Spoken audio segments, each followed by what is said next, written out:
Come on, let's find them.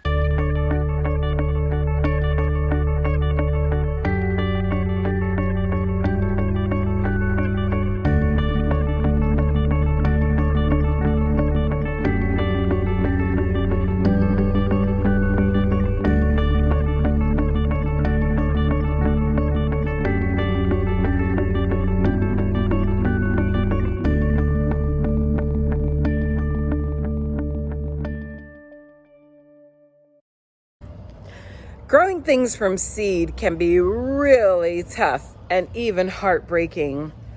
But you see those giant pumpkins? Those were grown from seed.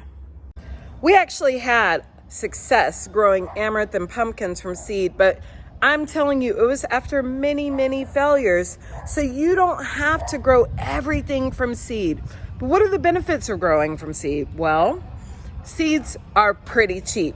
You can buy one packet of seeds for about $3, but you can get a seedling for about $3. That means one plant for, hi neighbor, one plant for $3 or 100 plants for $3. But it doesn't matter if they don't grow. So if you're just getting started, start small. Either start with one seed or just like a handful of seeds, just to try your hand at something and to feel really confident.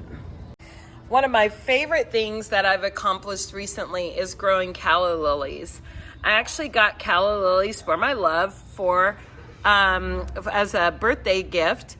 And look at all of these calla lilies that are growing because I just tried to do something. Look at how technical and fancy this planter is. Reusing common household items is another way to begin building your garden. You don't have to spend a lot of money, and you certainly don't need any hay bales, but you can use whatever you have around as long as it will contain soil. You can get some soil, you put a seed in it, make sure to give it water, give it the sun that it wants, and you'll be growing in no time.